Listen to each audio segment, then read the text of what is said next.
Thank you for joining us today to learn more about the exciting announcement the Department of Energy made on Friday, up to $7 billion to launch 7 regional clean hydrogen hubs across the nation and accelerate the commercial scale deployment of low-cost clean hydrogen. This call is to share information with you on the department's Hydrogen Hubs program, its new project selections, and our priorities for supporting the American workforce. My name is Kelly Cummins. I'm the acting director for the Office of Clean Energy Demonstrations, or OCED, at the Department of Energy. On behalf of the Department of Energy, I want to welcome you to this national level Hydrogen Hubs labor and workforce briefing. My team and I are so pleased to be speaking with you today about the selected regional clean hydrogen hubs and our emphasis on directing benefits toward the American workforce and communities. I also would like to thank everyone who submitted questions when registering for this webinar. We will try to address as many as possible. Before I continue, let me quickly share what's on the agenda for today. Following opening remarks from Bettany Jones, Director of DOE's Office of Energy Jobs, we will provide an overview of clean hydrogen and the Regional Clean Hydrogen Hubs program. We will then discuss OCED's approach to ensuring that our programs, including the Regional Clean Hydrogen Hubs program, are meaningfully working with labor and investing in our communities and workforce. You will then hear from Todd Schrader, Director of Project Management at OCED, who will discuss the 7 selected regional hydrogen hubs. And we will end with a brief discussion on the next steps for the H2 Hubs selectees and the upcoming regional briefings. We have a lot to cover today, but I want to emphasize that this is the first of many touch points we are planning to ensure that our community of stakeholders hear directly from OCED and understand what the process is and how to engage. Stay tuned until the end for a roadmap on future engagement activities. In integrating the Biden administration's workforce and labor participation mandates, the Justice 40 initiative, community engagement, and diversity, equity, and inclusion priorities, DOE has been working hard to build a new way of doing things within the federal government. We hope our focus on these areas comes across in our work. We also know that we don't have all the answers, and we are committed to continuing to innovate and adapt as we learn more about your priorities and concerns. We hope you continue to communicate with us to help us inform how we work and what we do, and to hold us accountable to ensure that these hubs bring meaningful benefits to host communities. Now, I would like to introduce Bettany Jones, who is the Director of DOE's Office of Energy Jobs, to give opening remarks. Over to you, Bettany. Great, thank you, Kelly, and thank you all for being here. It's great to see the interest in hydrogen hubs. I know that labor folks in particular have a lot riding on the hydrogen economy. It's an opportunity to retain these high-wage, high-skill union jobs as we transition to clean energy. And so these hubs represent a really significant investment in building a whole new industry, and will all benefit if that industry is built with skilled workers earning good wages, where there's the highest health and safety standards, investments in workforce education and training, all the things essentially that unions provide. So we really are prioritizing ensuring that these hubs are providing sufficient quality jobs to attract and retain a skilled workforce, that we're encouraging these hubs to engage in meaningful ways with labor and community stakeholders around their concerns. Ideally, that engagement leads to legally enforceable agreements, such as collective bargaining agreements, community benefits agreements, to make sure that community and worker needs are represented as these hubs roll out and unfold over the coming years. And we're so committed to that, not just for the hydrogen hubs, but across DOE, that we have the way that we evaluate proposals, 20% of the score of a proposal is based on upfront commitments to engage with labor and community, to create high quality jobs with free and fair chance to form or join a union, to engage underrepresented workers, and to meet the President's Justice 40 initiative. And so collectively, that's called our Community Benefits Plan. And I'm happy to say that a bunch of the hubs that were awarded and announced on Friday had some of the strongest community benefits plans that we've seen. And so we're off to a really good start. There's a few hubs where there's room for improvement, significant room for improvement. And so one thing that it's important to note as you listen to the following briefing is that we're at the beginning of negotiations. We haven't even kicked those off yet. We just made the announcement Friday. Now we begin negotiations to entrench and solidify and strengthen some of those commitments around job quality that were made up in the application phase. So it's going to be a really important next several months where we're going to be pushing the hubs and the proponents of the hubs who were selected to engage with labor stakeholders and workforce stakeholders and to figure out how to partner in the build out of this hydrogen economy. So we're in early days. This is really exciting. We're seeding a new industry. We want to seed it so that it grows along the high road, where we're attending to the needs of communities and the needs of workers and making sure that the promise of hydrogen to decarbonize our economy is realized, and all of the potential of that it becomes a reality. And we want to make sure that engagement with labor unions happens early so that you can all go recruit new apprentices and train them up so that when the construction is ready to go, we have a skilled workforce ready to go, that we're not slowed down by worker shortages in certain areas that are seeing so many historic infrastructure investments. So that early engagement, it's really important to us. I think it's really important to you. We're excited to work with you as these hubs unfold. And I'll hand that now back to Kelly. Thanks. Thank you, Bethany. I appreciate your work and leadership around these important issues and in joining us today. I know we'll hear from you later in this presentation, but thanks again. Now I would like to provide a bit of context on hydrogen and what Congress directed the Department of Energy to invest in. To understand why we are demonstrating hydrogen hubs, we need to start by understanding what hydrogen is. So hydrogen is the simplest and most abundant element in the universe. It is clean, lightweight, efficient, and versatile. It can be produced with zero or near zero emissions. Hydrogen can be produced through electrolysis, which is separating liquid water into hydrogen using renewable or low emissions energy sources such as wind, solar, or nuclear. If the electricity comes from clean energy sources like solar, wind, hydro, or geothermal, you can get carbon-free hydrogen. Hydrogen can also be produced using thermal conversion processes with carbon capture and storage, or CCS, technologies that reduce greenhouse gas emissions. Hydrogen is a vital part of a comprehensive portfolio of tools to achieve net zero emissions by 2050. It complements the many clean energy technologies that can be deployed, such as renewable energy. Hydrogen technologies can result in reduced emissions compared to traditional fossil fuels, either by virtue of the production method or through carbon capture and permanent storage technologies. As a versatile fuel that can be produced cleanly, hydrogen's unique characteristics make it a strong option to decarbonize energy-intensive heavy industry and heavy-duty transportation. To achieve net zero emissions by 2050, DOE's National Clean Hydrogen Strategy estimates that we need 10 million metric tons of clean hydrogen by 2030. To do so, the costs for clean hydrogen must come down rapidly, in line with DOE's hydrogen shot goal of reducing the cost of clean hydrogen to $1 per kilogram within a decade.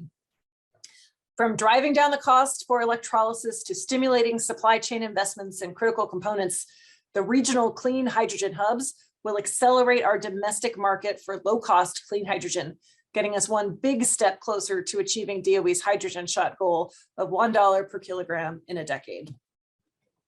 That level of cost reduction for hydrogen is no small task. It requires a whole of government approach. There are multiple tax credits like 45V that can reduce the cost of clean hydrogen. There are also standards set in place to ensure that clean hydrogen is clean from the time the feedstock is extracted to the moment it is used. There are funds available for innovation to improve hydrogen technologies like electrolyzers and fuel cells, and for enabling cutting-edge use cases for hydrogen. We also have ongoing partnerships with countries like Mexico and Canada, who will be key allies in coordinating the build-out of a broader North American hydrogen supply chain. And we have regional clean hydrogen hubs, or H2 hubs for short. To decrease costs, we know we need to rapidly scale clean hydrogen infrastructure and technology. The bipartisan infrastructure law provided DOE with $8 billion in funding to develop regional H2 hubs and accelerate the commercial scale deployment of low-cost clean hydrogen and further decarbonize the economy. Of that, we've allocated up to $1 billion for a demand side initiative to ensure that both producers and end users in the hydrogen hubs have the market certainty they need during the early years of production to unlock critical private investment. If you'd like to learn more about this demand side initiative, you can follow the link on this slide to a video that discusses how it will work in detail. On Friday, DOE announced the regional clean hydrogen hubs, 7 in total, located throughout the nation. This is the country's first ever network of clean hydrogen infrastructure, supported by a $7 billion investment from the Bipartisan Infrastructure Law. The 7 selected hubs will catalyze more than $40 billion in private sector investment and create tens of thousands of good paying jobs, bringing the total public and private investment in hydrogen hubs to nearly $50 billion.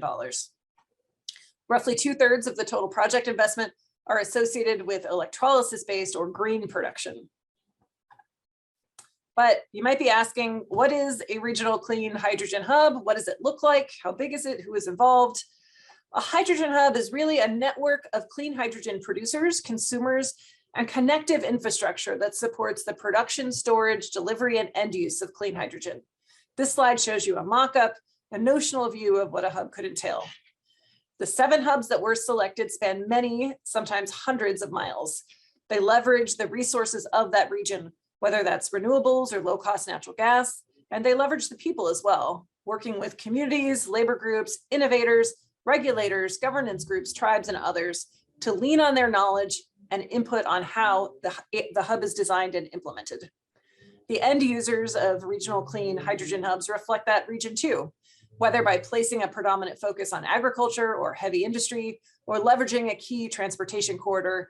The hubs sought to embody and build on these regions' great histories and networks of infrastructure. Some examples of end use include industrial use, which is steel, synthetic fuel production, and other uses, transportation, including fuel cell vehicles, maritime, heavy-duty transportation, residential and commercial heating, electric power generation, including both energy storage and backup power. The regional clean hydrogen hubs also plan to develop storage facilities, refueling stations, pipelines, and other necessary infrastructure to connect hydrogen production with its point of consumption. Collectively, the hubs aim to produce more than 3 million metric tons of clean hydrogen per year, thereby achieving nearly 1/3 of the 2030 US clean hydrogen production goal. And with that overview, let's move into the discussion of localized benefits for communities, labor, and the workforce. For that, I will turn it back over to Bethany Jones, Director of DOE's Office of Energy Jobs.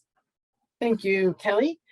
So before we dive into the proposed hubs, let's step back and discuss DOE's work to support labor, retain and create quality jobs, and invest in the American workforce. Next slide. To do so, we must first understand that this approach to labor is really part of a larger objective to prioritize local benefits of the deployment of these infrastructure investments. All of OSED's programs are covered, including the hydrogen hubs, are covered by the Biden administration's Justice 40 initiative. Justice 40 creates a goal that 40% of the overall benefits of certain federal investments, including those in clean energy like hydrogen, flow to disadvantaged communities. And that refers to the benefits of funding, not 40% of the funding itself. So we ask applicants to identify what are the benefits to Justice 40 communities. The hubs don't have to be located in Justice 40 communities.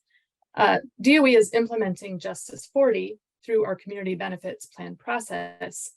And we refer to these as CBPs, and these are really key to the success of each hydrogen hub. So community benefits plans have 4 parts. First is community and labor engagement. We seek to involve those impacted and to affect them, projects that are responsive to the needs of communities and workers. So that engagement is the first pillar. Second, we want to promote and diversity, equity, and inclusion and accessibility, which seeks to build an energy economy, a clean energy economy that is reflective of all Americans and ensures equitable access to wealth building opportunities that includes good quality career track jobs, and especially works to remove systemic barriers to employment for certain workers. Third, we're investing in the American workforce. We're thinking about workers as an input, not an afterthought. This means that we're looking to build the skilled, long-term, durable workforce needed to support this energy transition. And we do that by leaning into the creation and retention of high-quality, family-sustaining jobs with a free and fair chance to join a union. Job quality is really essential. We have to be creating jobs that people want and mitigating job loss wherever possible. And fourth, the Justice 40 initiative, which I referred to earlier, to maximize benefits to disadvantaged communities. So each of the hydrogen hubs was required to develop a community benefits plan to ensure that local communities and workers are engaged in these projects from the outset and receive concrete benefits. And then OSED will provide robust project management oversight throughout the project life cycle to make sure that those benefits get realized. DOE's engagement with communities and with labor organizations will kick off during the negotiations, and that's the time where DOE will be working closely with the selectees to really strengthen and solidify those CBPs and incorporate input from labor and community stakeholders. So several of the selected hubs were developed in very close partnership with labor unions. 3 require project labor agreements on all of the projects, all projects over $1 million. And in addition to the job creation, job retention benefits, and creating healthier air for communities, these hubs all are trying to ensure that local priorities are at the forefront and that benefit and that communities benefit in this transition. So if projects are awarded, the community benefits plans that are initially proposed and then strengthened through the negotiation process get baked into those contractual agreements with DOE. And then there's periodic revisiting of that to make sure that they're actually delivering on the benefits that they proposed. Next slide. I want to just take a couple minutes to highlight 2 parts of the community benefits plan: the community and labor engagement and investing in America's workforce, and define some of the benefits associated with these areas of focus. First, labor engagement is really critical to project success. The engagement process is about building and maintaining partnerships that can go with these hubs over the long haul, ensuring that the voices of union members and labor unions and the future workforce are reflected in the direction of the project. By engaging with labor organizations and other workforce development groups up front, we can understand local priorities, resources, opportunities to collaborate. And as I said at the beginning of my remarks, we can really start to make those investments early in recruiting new apprentices and supporting pre-apprenticeship programs like some of the hubs are doing, in order to make sure that once construction begins, we have a skilled workforce that is ready to go. If you work in the workforce arena, you know how important it is to calibrate workforce education and training with the actual demand for workers. So that's the opportunity that we have through early labor engagement. And like I said, at least 3 hubs: California, the Midwest, and the Pacific Northwest, I think the Mid-Atlantic, have made really strong commitments to labor partnerships, including union representation on the board, as well as commitments to project labor agreements for all major projects. Additionally, over 65 labor organizations have signed letters of support for the hubs that were selected. And as we saw in the project overviews, job creation and retention is a real goal of the hydrogen hubs and all OSED programs. In the funding opportunity announcement, DOE emphasized the importance of supporting high quality, high paying jobs that protect workers and ensure they have a free and fair chance to join a union. So job quality it needs to be reflected in all of these hub CBPs going forward. There's also a focus on retaining workers in coal communities. In the Northwest, that's part of the hub, and with an education consortium for career development, workforce training, and apprenticeship programs, also in the Heartland Hub. So that we saw some really strong commitments to that. And the workforce development programs can also be tailored to disadvantaged communities to make sure that we're able to tap the talent of the full American workforce and that people aren't cut out because of historic barriers to education and employment. For the Mid-Atlantic Hub, they plan on providing $14 million for regional workforce development. And that's just one of the many commitments that these hubs are making in that space. So all of the components of the President Biden's efforts to deliver new economic opportunities to communities that are too often left behind and ensure that the transition to clean energy is supporting and expanding good union jobs. Back to you, Kelly. Thank you so much, Bethany. To bring this conversation about workforce benefits full circle, I want to end this section by talking a bit about our implementation approach to community benefits as a whole. This slide shows OSED's rigorous and gated project implementation approach with 4 project phases that start with planning and culminate with ramp up and ongoing operations. We have not yet reached any of these phases, and you can see that from the star on the screen. Selected applicants are just now entering into a period of negotiation, which will take months to finalize. During this negotiation period, applicants will refine their proposals and better define plans, including those for community benefits. Community benefits are incorporated into each one of these phases. First, applicants were required to assemble initial community benefits commitments as part of their applications, which accounted for 20% of their overall score. These applications were assessed by a panel of experts alongside technical, financial, and other elements of their applications. We will discuss what factors were identified as indicators of a strong community benefit commitment in just a minute. Refinements and changes made to projects during the negotiation process, which includes feedback from community engagement, as we will discuss later, will extend to community benefits commitments with improvements before reaching award. And these commitments do not vanish after awards are made. In fact, that is just the beginning. Between each phase is a go, no-go decision, where the department determines whether a hub should continue on to the next phase and receive additional funding. These decisions include consideration of community benefits commitments implementation, along with other milestones and factors. Importantly, these commitments are meant to be adaptable. As projects progress, lessons are learned, and community input is received, community benefits will be continuously evaluated and updated to accommodate new information. As mentioned earlier, the selectees were required to submit community benefits plans addressing community and labor engagement, quality jobs and workforce development, diversity, equity, and inclusion and its accessibility, as well as the Justice 40 initiative. This slide shows some of the specific requirements from the Hydrogen Hub's funding opportunity announcement for community benefits commitments. DOE asked applicants for a lot of information regarding how they would pursue meaningful benefits for host communities, workers, and those typically excluded from leading the clean energy transition. What is listed on this slide are just the section headers. This is in recognition of the significant effort, resources, and commitment it will take from both DOE and projects to make sure this energy transition is equitable.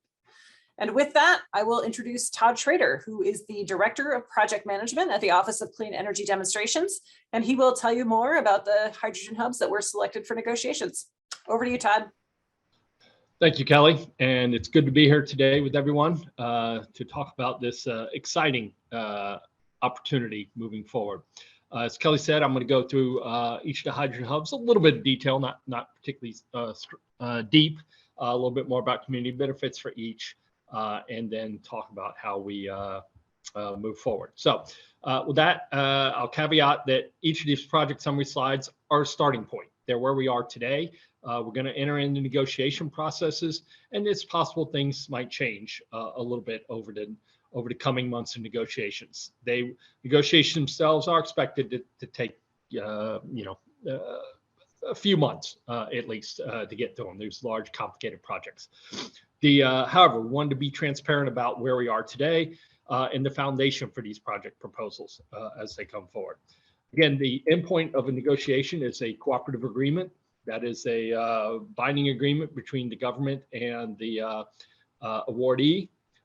And a key piece of that is it allows OSED or the Department of Energy to have substantial involvement throughout the entire project itself. As Kelly mentioned, we will use a number We'll use go, no-go decisions, probably 4 of them throughout the process, aligning with the phases that Kelly showed there. And each of them are comprehensive reviews at that point for the project. And a key piece of that is, are they delivering on the real community benefit commitments that they made earlier? Next slide, please. There's an overview map of the projects themselves. 7 of them selected across the country, the regional clean hydrogen hubs. They were a number of factors to win in selection, but in particular, Congress emphasized a few in the bipartisan infrastructure law, including geographic diversity, diversity of low-cost resources, diversity options for end users, and other similar activities. That led us to selecting 7 total hubs. From west to east, these are Pacific Northwest, California, Heartland, Gulf Coast, Midwest, Appalachian, and Mid-Atlantic. And you can see under each label, you can the name of the actual selectee itself. Next slide, please. Again, government is investing $7 billion in this, along with the significant investment from the awardees. And this will allow leveraging, that investment will leverage the ability to strengthen local economies and create and maintain tens of thousands of high quality jobs and have a significant impact in reducing greenhouse gas emissions. When completed, the hubs collectively aim to produce 3 million metric tons annually of clean hydrogen, which is, again, 30% of the goal of 10 million metric tons by 2030 that Kelly mentioned earlier. Roughly 2/3 of these investments will go to green or electrolysis-based production within the hubs themselves. We're also dedicated to ensuring, again, that the benefits flow to impacted communities. Not always the case in the past, and that's why we have such a strong commitment towards the community benefits. And in fact, that's unique to this round of funding opportunity announcements the department put out. Some of the examples of benefits that may flow from these are reduced air pollution for cleaner industries, workforce education development, equity partnerships, and quality jobs. So with that, we will go to the next slide and talk about each of the hydrogen hubs a little bit more detail. First up is the Appalachian Hydrogen Hub, and these will be in alphabetical order as I go through these. Hydrogen Hub, it's located in Pennsylvania, Ohio, and West Virginia. These areas have ample access to low-cost natural gas, and so this can be leveraged to produce low-carbon, clean hydrogen when paired with permanent storage, carbon sequestration, and permanent storage. The strategic location allows the development of hydrogen pipelines, multiple hydrogen fueling stations, and permanent carbon dioxide storage that have the potential to drive down the overall cost of hydrogen distribution and storage. The location of this hub will also help to reduce emissions and pollution in an area that has long been affected by these pollutants. If we get through all the negotiations and all the go no goes, up to $925 million of government funding will be available to this hub, and the prime applicant for this is Battelle Memorial Institute. Next slide, please. Won't go into these. You can read the slides here, but roughly speaking, these are the just a few of the select community benefits. Some of which across these, Bethany had mentioned some of these earlier, and Kelly did too. But on this one, you can see 21,000 jobs, of which 3,000 are permanent, and a commitment to Justice 40 benefits to address equity in employment, enhance job quality, availability, suitability, and to mitigate air pollution. In addition, they plan to create a community benefits advisory board to ensure the implementation of the community benefits plan. Next slide, please. California Hydrogen Hub. This spans pretty much the entire state of California. A key part of it will also engage the West Coast Freight Network that will link to the Pacific Northwest Hydrogen Hub that we'll talk about in a minute. This hub will leverage California's investment in renewable energy and will produce hydrogen exclusively from renewable energy and biomass. It'll provide a blueprint for decarbonizing the public transportation sector, including heavy-duty trucking and port operations. These are key emissions drivers for the state and a key source of pollution that are among the hardest to decarbonize itself. I had mentioned the West Coast Freight Network. Much of these heavy haul vehicles are on interstates. This will help to, by switching to heavy hydrogen fuel cell vehicles, it'll help to reduce air pollution along these interstate corridors. It'll also advance the use of hydrogen power generation for improving energy security and resiliency in some communities. And this will include providing backup power for community well pumps and drinking water during power outages, for instance. If they make it through all of this gates and all of the go, no-go decisions, up to $1.2 billion is available. And the prime is the Alliance for Renewable Clean Energy Systems. Next slide, please. Clean Hydrogen Community Benefits Plan. Again, I'll let you read that, but quite a few non-numbered jobs, upwards of 90,000 permanent jobs and 130,000 construction jobs from this potentially. And then a strong commitment to project labor agreements for all projects connected to the hub. And then a real engagement with the community going forward, including a robust government mechanism that includes labor, tribal, and environmental representation on the governance board with independent monitoring and a CBP scorecard. Next slide, please. Gulf Coast Hydrogen Hub. This hub is centered in Houston and stretches along the Texas coast. This will in particular kickstart the clean hydrogen economy with large-scale production using both natural gas with carbon capture and renewables powered electrolysis, leveraging the Gulf Coast region's very abundant renewable energy and natural gas supply to drive down the ultimate cost of hydrogen. To help lower the cost of distribution and storage and reach more users, the hub plans to develop salt cavern hydrogen storage, large open access hydrogen pipeline, a large one, and multiple hydrogen refueling stations. The Gulf Coast Hub will use the hydrogen for fuel cell electric trucks, stationary power cells, ammonia refineries, petrochemicals, and marine fuel. Again, following successful negotiations and moving through all of the go, no-go decisions, up to $1.2 billion will be available for this hub, and High Velocity Inc. is the primary applicant. Next slide. Community benefits, some of which you see upwards of 45,000 direct jobs, including 10,000 permanent. The project is committed to creating a community advisory board, which will leverage the capabilities of education and community partners, including minority serving institutions, to support inclusive and equitable workforce development and community investment.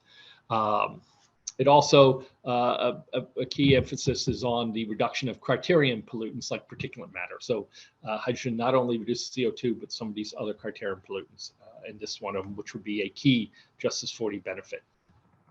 Next slide, please. The Heartland Hydrogen Hub. Excuse me. This consists of 3 primary projects in North Dakota, South Dakota, and Minnesota, with the potential to expand into neighboring states.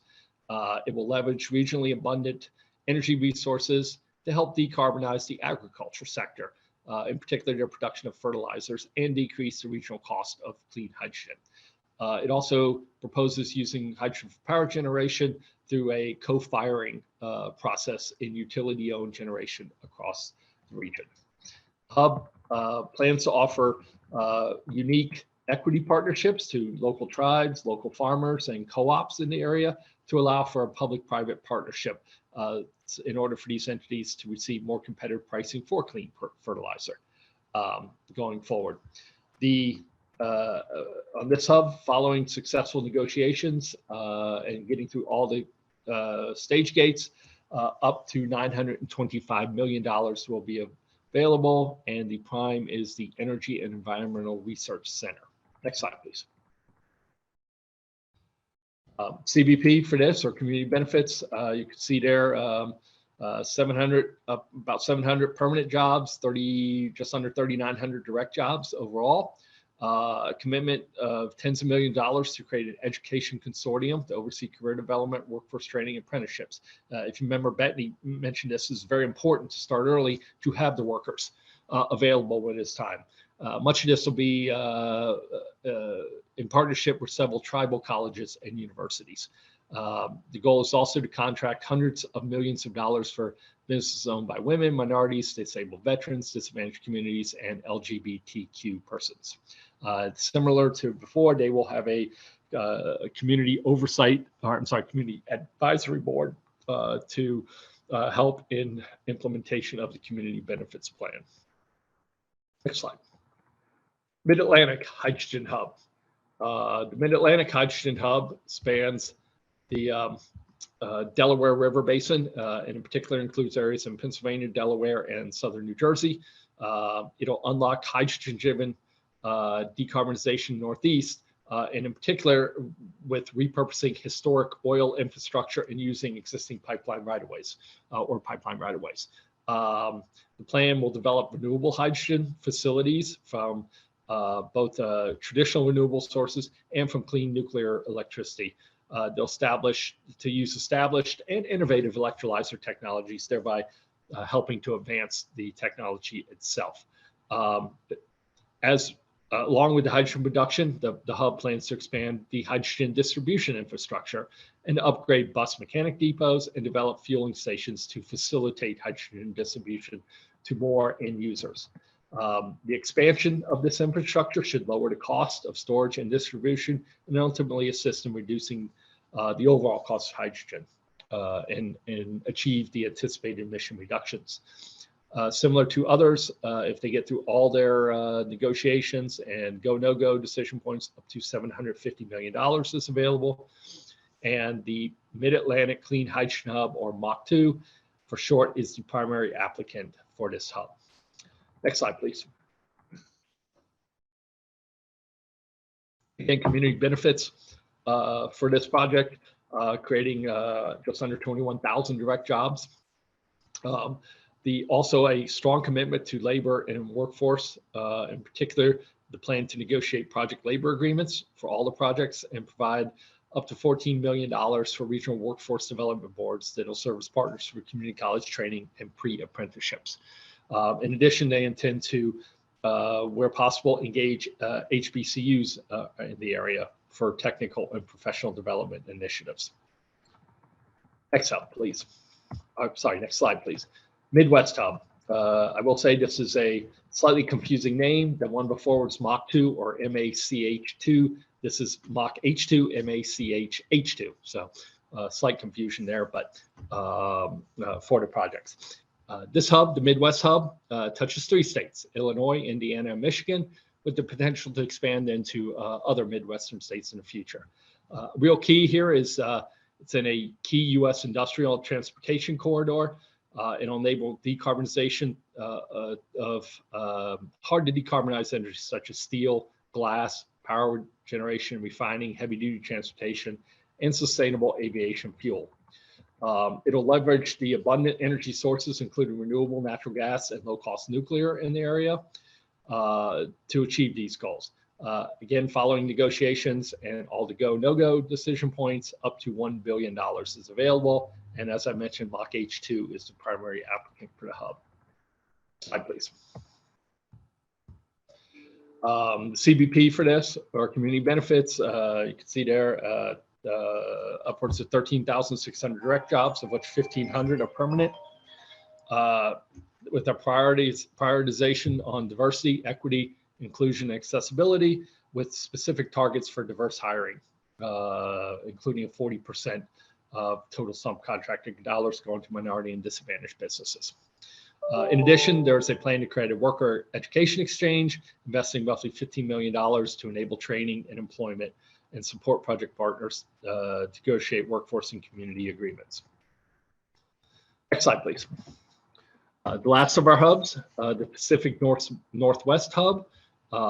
This will span Washington, Oregon, and Montana, and plans to leverage the region's abundant renewable resources to produce hydrogen exclusively via electrolysis.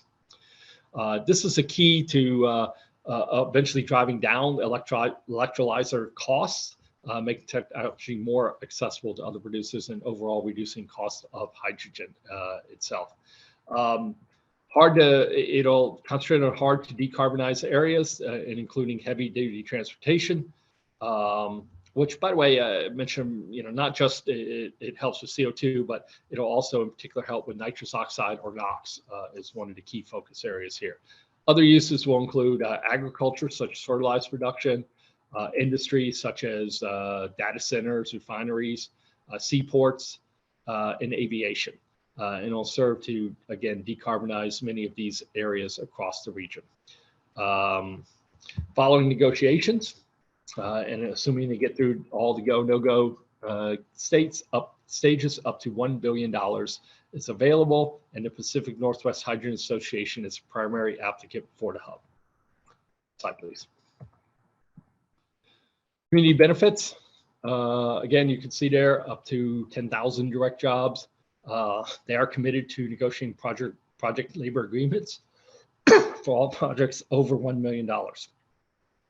They also have some commitments to local colleges, investing more than $4 million in training centers to provide worker training that will be key to implementing these hubs moving forward. So with that, we'll go to, next slide and next steps. To close, and a few slides here to really talk about what these next steps are and how we can maintain this engagement and communication. So next slide for getting involved.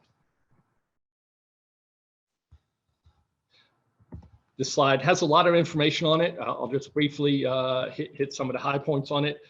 It shows you a path for engagement from when the project applies to OCED, competitive forwarding, and moves through the project management phases. Again, we want to emphasize very beginning of a very long process. Just literally projects were announced, less than a week ago, days ago. Negotiations will take quite a few months, and then we'll have to pass through several stages to get to construction.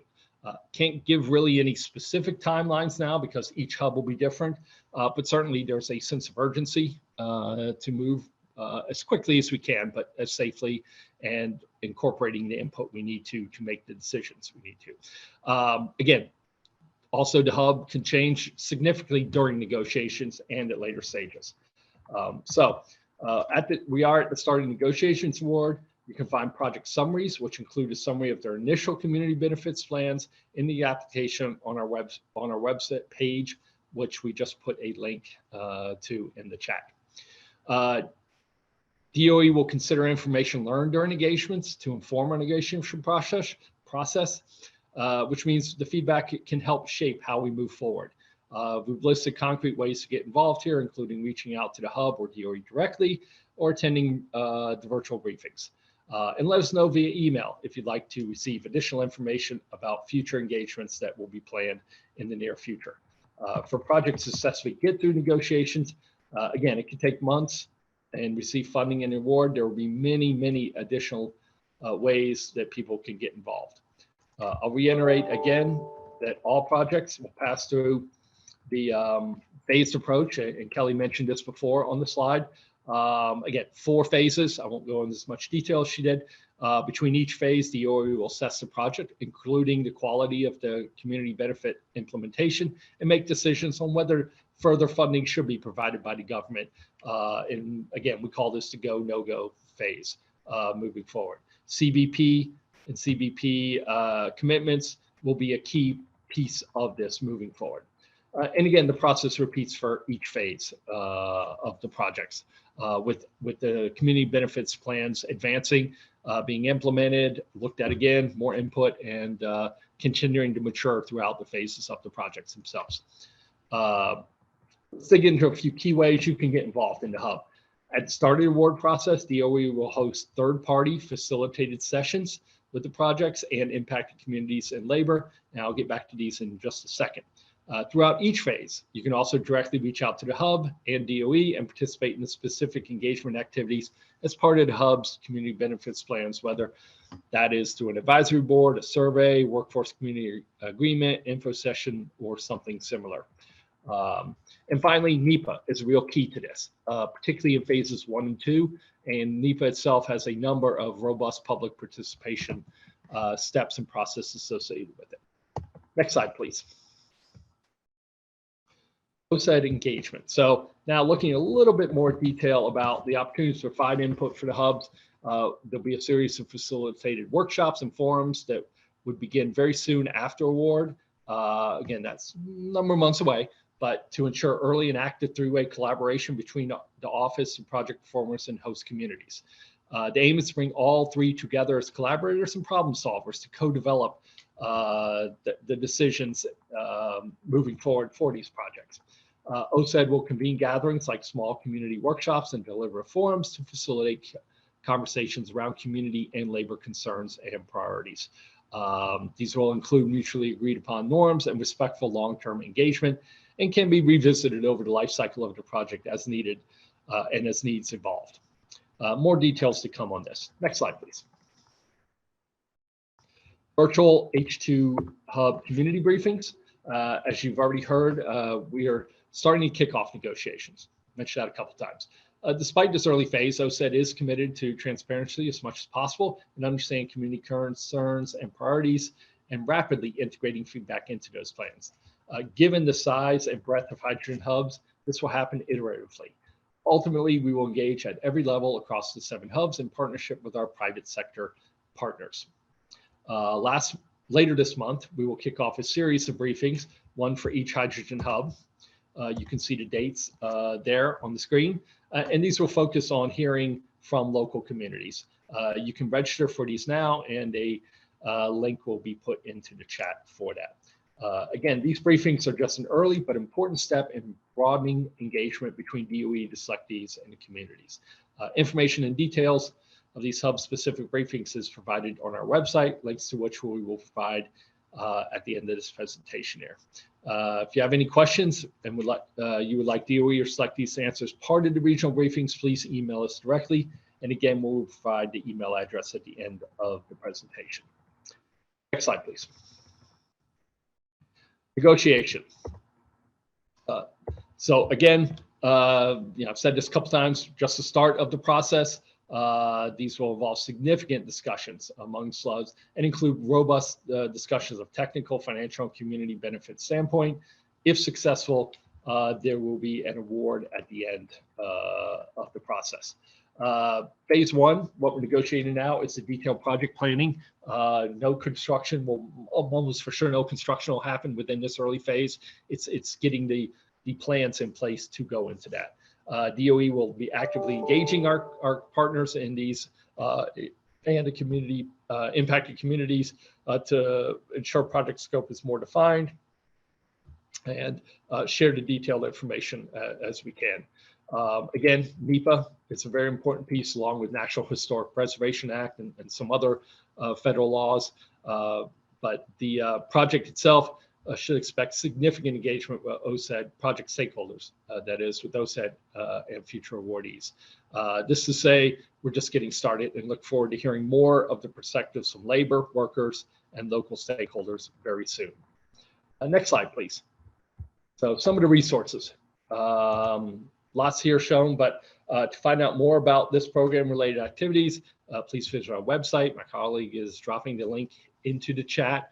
And there is also a collection of great materials put together by our engagement group and online resources linked here that DOE has put together. Next slide.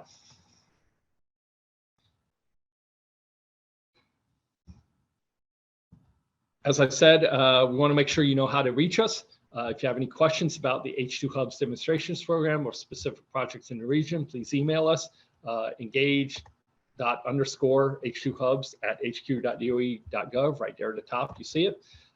Please also sign up to receive our news and updates. It's the best way to stay informed and in the know about OSED. Next slide, please. Also, the selectees, many of which are putting together websites. Most have already established ones or in finalizing them. And these provide a lot more information about them. And these links are shown on the slide and will be dropped into the chat as well. Next slide, please.